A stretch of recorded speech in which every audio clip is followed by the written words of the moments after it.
If your spice rack disappeared tonight, most of you would replace it tomorrow without a second thought. Same brands, same labels, same blind trust. That trust is exactly what makes this category dangerous.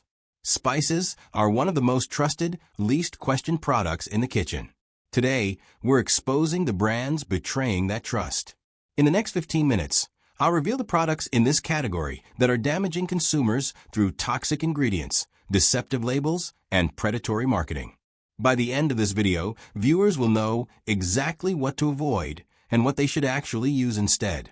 Spices feel simple, but after reviewing labels, sourcing disclosures, pricing, and how these products actually perform in real cooking, serious problems emerged. This category is legal, widespread, and quietly misleading because the law allows massive quality gaps, while marketing suggests everything is equal. It isn't. Number 10. McCormick ground cinnamon sits in more kitchens than almost any other spice in America, and that alone gives it an authority most consumers never question. It is treated as the default, the baseline, the safe option. People buy it because it has been around forever, because it's everywhere, and because the brand has trained consumers to equate availability with quality. That assumption does not hold up under scrutiny. The core issue is not contamination or legality. It is processing and age. This cinnamon is aggressively milled to a fine, uniform powder, and then stored for long periods before it ever reaches a shelf. Cinnamon's value comes from volatile oils that degrade quickly when exposed to air, light, and heat. By the time this product is purchased, much of that aromatic complexity is already gone. What remains is color and mild bitterness, not warmth or depth. In real cooking, this shows up immediately. You add it to oatmeal or baked goods and get a vague, dusty note instead of a clear cinnamon presence. Most users compensate by doubling the amount, which accelerates consumption without improving results. That is not potency, it is inefficiency. The spice looks busy in the jar, but contributes very little in the pan. The price compounds a problem. McCormick positions this as a dependable mid-tier product, yet it costs significantly more per ounce than fresher, smaller batch alternatives that deliver stronger flavor with less product. Consumers are paying for brand recognition, national distribution, and packaging, not performance. The final issue is sourcing opacity. There is no meaningful disclosure about cinnamon variety, harvest timing, or grinding date. Those details matter, and their absence signals that consistency and shelf life were prioritized over flavor. This is not a dangerous product, but it is a quietly disappointing one. It teaches consumers to accept weak spices as normal and trains them to use more while getting less. Number 9. Badia Complete seasonings are marketed as a shortcut to bold, balanced flavor, and that promise is exactly why they sell so well. Consumers reach for them because they want convenience without sacrificing taste, and the brand positions these blends as all-in-one solutions that eliminate guesswork. The problem is that the convenience comes at the cost of actual spice quality. The first issue is composition. These blends rely heavily on salt as a primary ingredient, followed by fillers and anti-caking agents that stabilize the product for long shelf life. Actual spices are present, but in relatively small amounts. This creates the illusion of seasoning while delivering mostly sodium.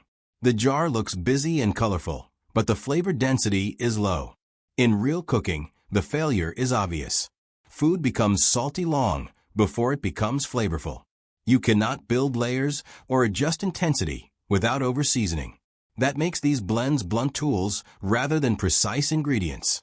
They work only when you accept their limitations, which means surrendering control of your own cooking. There is also a freshness problem. Premixed blends age faster than single spices because multiple ingredients oxidize at different rates. By the time these seasonings reach the consumer, some components are already muted.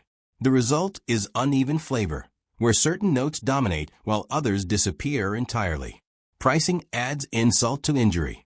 These blends are not cheap when measured against the actual amount of usable spice they contain. Consumers pay for the idea of convenience, not for performance. The cost per effective seasoning application is higher than building your own blend with basic spices. Badia has built trust by being accessible and familiar, but this product exploits that trust by offering volume instead of potency. It teaches consumers to accept saltiness as seasoning and discourages them from learning what real spices contribute. This is not a harmful product, but it is a misleading one that underdelivers while pretending to simplify cooking. Number 8. Lawry's seasoned salt is one of the most recognizable containers in American kitchens, and its success is built almost entirely on familiarity. People buy it because they grew up with it, because restaurants used it, and because the flavor is immediately identifiable. That recognition creates trust, but trust is not the same as quality.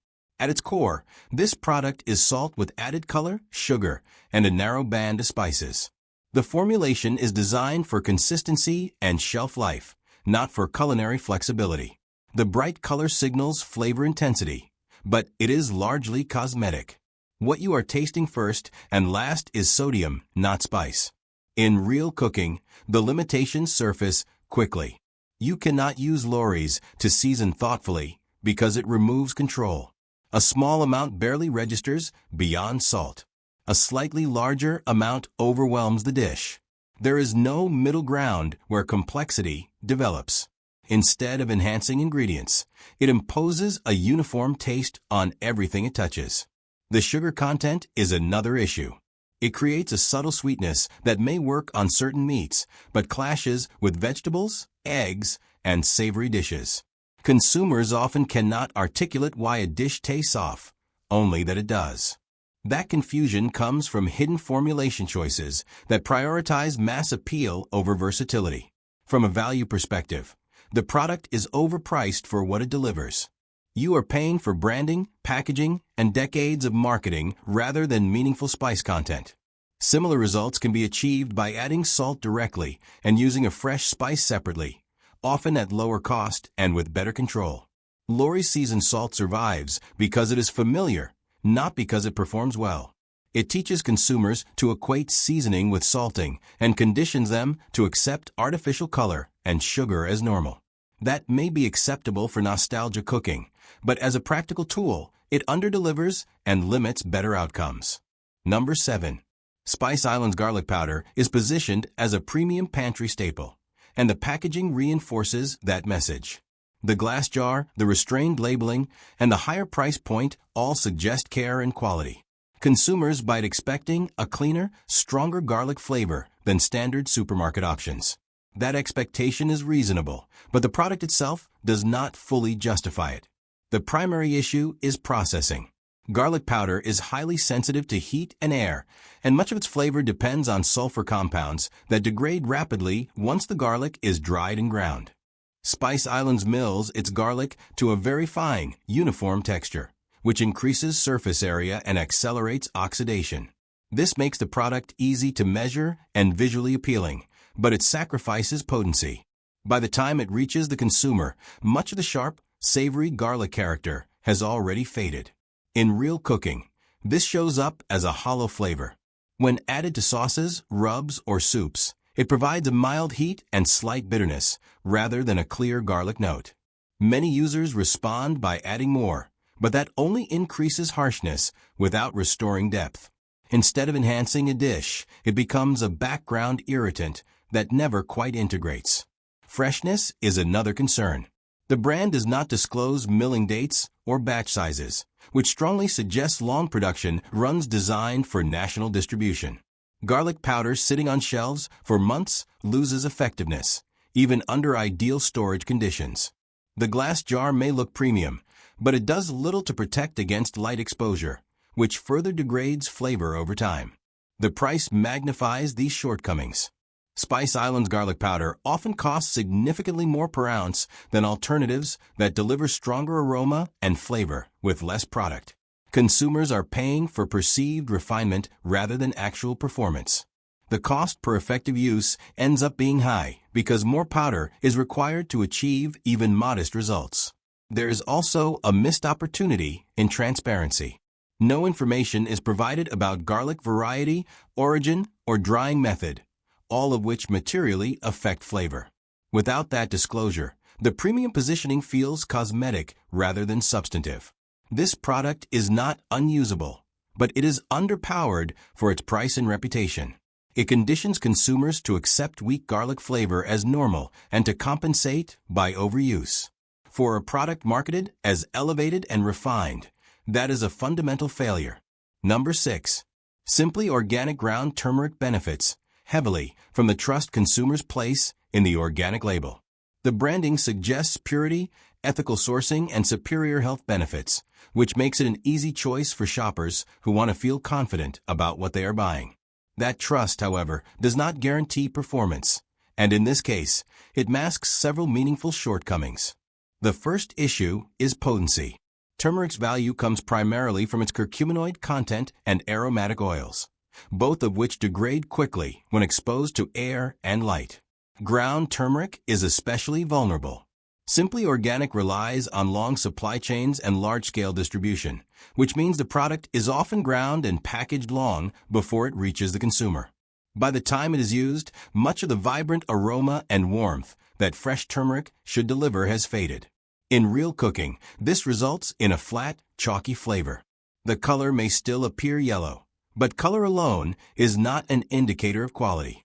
When added to curries, rice, or soups, the spice contributes bitterness without depth. Many consumers assume this is normal for turmeric and accept it as an acquired taste, when in reality it is a sign of oxidation and age. There is also a misleading health halo around this product. While it is organic, the actual curcumin content is rarely disclosed. Without that information, consumers have no way to assess whether they are receiving any meaningful functional benefit. Paying a premium for an organic label does not compensate for diminished potency. Packaging further undermines quality. The clear container allows light exposure, which accelerates degradation. This choice favors shelf appearance over product integrity. A truly quality-focused turmeric would prioritize protection, not visibility.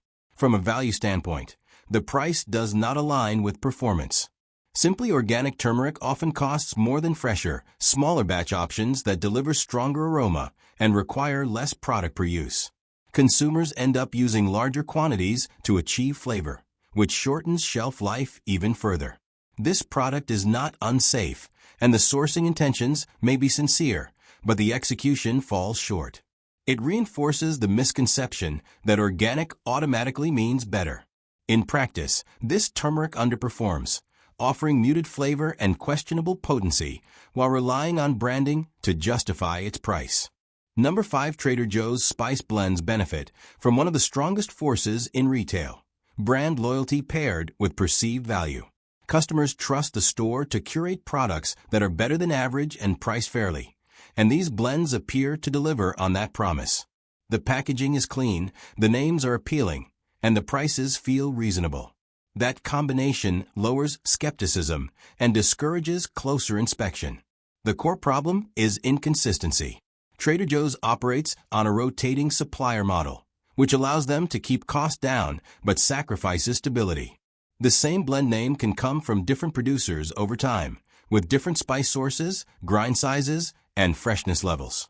Consumers assume continuity, but the product itself may change subtly or significantly from jar to jar. That unpredictability matters in cooking, where repeatability is essential. Ingredient ratios are another issue. Many of these blends rely heavily on cheaper base ingredients like salt, paprika, or dried onion to carry volume, while more expensive spices appear lower on the list. This creates blends that smell promising when first opened, but fail to deliver depth when heated. In real-world use, the flavor often collapses into saltiness or vague sweetness, especially in longer-cooked dishes. Freshness is uneven across the lineup. Some jars perform well initially, suggesting a relatively recent production run, while others taste muted from the start. Because blends contain multiple spices that oxidize at different rates, any delay in sourcing or packaging compounds flavor loss.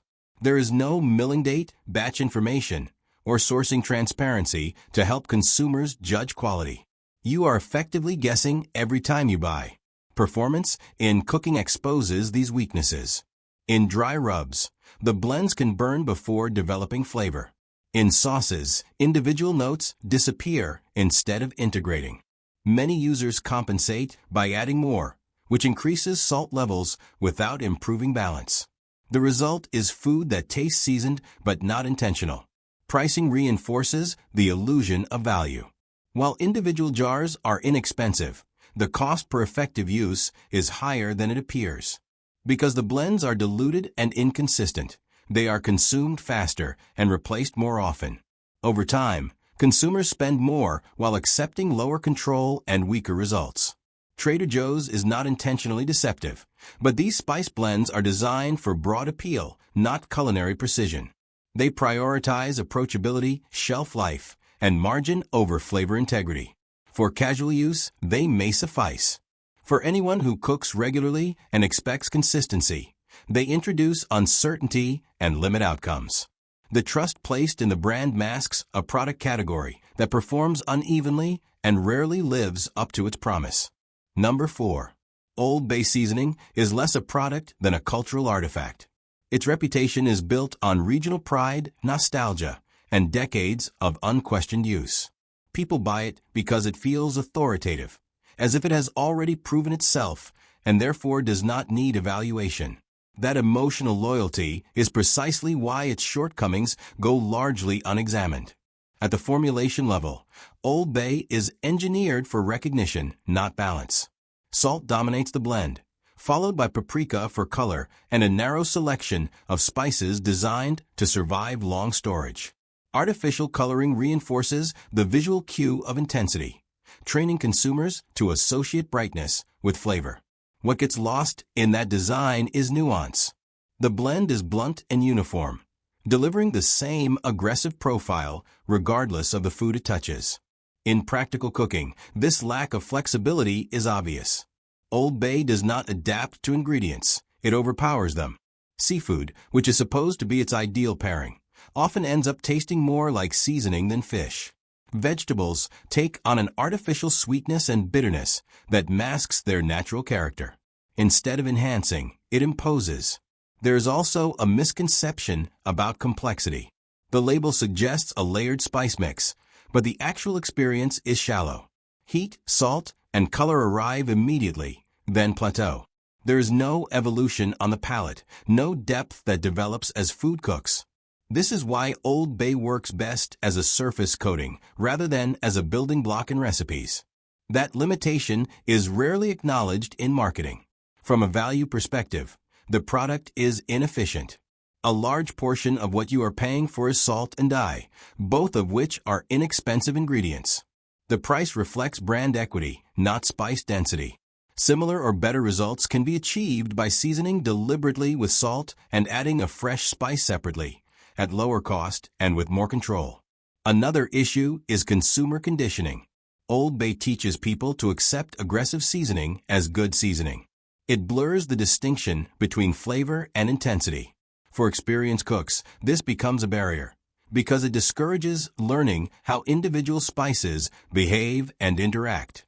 Old Bay is not unsafe, and its popularity is understandable. It delivers a familiar, instantly recognizable taste. But familiarity is doing most of the work. As a functional seasoning, it is rigid, heavy-handed, and overpriced for what it actually contributes. It survives because of tradition, not because it performs well across real cooking scenarios. Number 3. Great value ground spices succeed on one factor alone: price. They are designed to be the cheapest option on the shelf, and for many shoppers, that is enough to justify the purchase. The assumption is that spices are interchangeable and that paying more is unnecessary. That assumption collapses once performance is examined. The first problem is age. These spices are produced in massive quantities and distributed nationally, which means long gaps between grinding, packaging, and purchase. Ground spices lose volatile oils rapidly, and time is their primary enemy. By the time a great value spice reaches a home kitchen, much of its aroma and flavor has already dissipated. What remains is color and faint bitterness, not character. Dilution compounds the issue. While the label may list only the spice itself, The grind size and processing reduce potency to the point where effectiveness is minimal. Coarse particles that could carry aroma are absent, replaced by fine dust that oxidizes quickly. This creates the illusion of quantity without delivering usable flavor. In real cooking, the shortcomings are unavoidable. Adding these spices rarely produces a noticeable result unless used in large amounts. Consumers often double or triple the quantity, which leads to uneven seasoning and wasted product. Instead of enhancing food, the spice becomes a background filler that fails to integrate. The value proposition is also misleading. While the upfront cost is low, the cost per effective use is high. Because the spices are weak, they are consumed faster and replaced more often.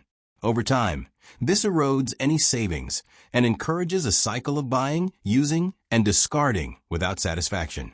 There is no transparency around sourcing, harvest timing, or milling dates. That omission signals that consistency and scale matter more than quality. Packaging does little to protect the contents from light or air, further accelerating degradation once opened. Great value spices also shape consumer expectations in a damaging way. They normalize blandness and teach people to accept weak results as standard. This affects how consumers cook, leading them to rely more on salt, sugar, and fat to compensate for missing flavor. These products are not contaminated or illegal. They meet minimum standards and serve a purpose at the lowest price tier. But they are a false economy. The money saved at the register is offset by poor performance, waste, and diminished cooking results. For anyone who values flavor, these spices cost more than they appear to save. Number 2. Private label bulk spices from warehouse clubs are marketed as smart purchases. Large containers, low per ounce pricing, and the implied endorsement of a trusted retailer create the impression of efficiency and value. Shoppers assume they are buying the same product they would get in a smaller jar, just at a better price. That assumption does not survive real-world use. The primary problem is volume. Spices are not shelf-stable in the way dry grains or canned goods are. Once ground, they begin losing volatile oils immediately. Bulk containers dramatically increase the amount of spice exposed to air every time the lid is opened. Even with careful storage, oxidation accelerates. Most households cannot realistically use these quantities before meaningful flavor loss occurs. Freshness is already compromised before purchase. Warehouse club distribution prioritizes scale and turnover, not speed from milling to shelf. These spices are often ground months in advance and shipped long distances. By the time consumers open them, they are starting from a deficit. The first few uses may seem adequate, but performance declines rapidly. In actual cooking, the degradation is obvious. Early on, the spice may deliver a modest aroma. Within weeks, it becomes flat. By the halfway point, the remaining product contributes color without flavor. Consumers respond by adding more, which accelerates depletion and increases salt or bitterness without restoring complexity. Packaging reinforces the problem. Large plastic containers are chosen for durability and cost, not protection. They allow light exposure and are rarely airtight at a level suitable for volatile compounds. Each opening introduces fresh oxygen, compounding oxidation. What looks like a value-sized purchase is effectively a countdown clock. The pricing model is misleading. While the per-ounce cost appears low, the cost per effective use is high. A significant portion of the product will never perform as intended. Many consumers discard the final third or more of the container because it no longer contributes flavor. That waste is built into the model but rarely acknowledged. There is also a psychological trap. Bulk purchases encourage overuse. Instead of seasoning deliberately, consumers shake freely, assuming abundance equals permission. This leads to uneven results and masks the underlying weakness of the spice. The container empties faster, reinforcing the illusion of value while delivering diminishing returns. Transparency is minimal. Private label bulk spices rarely disclose sourcing, harvest year, or milling date. Consistency is prioritized over quality, and flavor integrity is secondary to cost control. The retailer's brand trust fills in the gaps, discouraging scrutiny. These products are not fraudulent. They meet legal standards and satisfy a specific consumer mindset. But they exploit a misunderstanding about how spices behave over time. Spices reward freshness, restraint, and precision. Bulk containers undermine all three. The result is predictable. Consumers think they are saving money, yet they accept weaker food, increased waste, and lower control. The value proposition only holds if you ignore performance. For most kitchens, buying less and buying fresher delivers better results at a lower true cost. Number 1 generic chili powder blends sold under major grocery brands, including McCormick and various store labels, represent the worst offender in the spice aisle because they exploit consumer trust more aggressively than almost any other product. These blends are marketed as simple, familiar, and essential, yet they are often composed in ways that deliver minimal flavor while maximizing shelf stability and profit margins. People reach for them because the packaging implies authenticity, a pure, spicy ingredient ready to enhance their cooking. But the reality is far from that promise. The first problem is dilution. True chili powder should contain primarily ground chilies, with complementary spices added sparingly to enhance depth. These generic blends, however, contain high levels of salt, starches, sugar, and anti-caking agents. Actual chili content may be minimal, sometimes barely enough to register heat or color in a dish.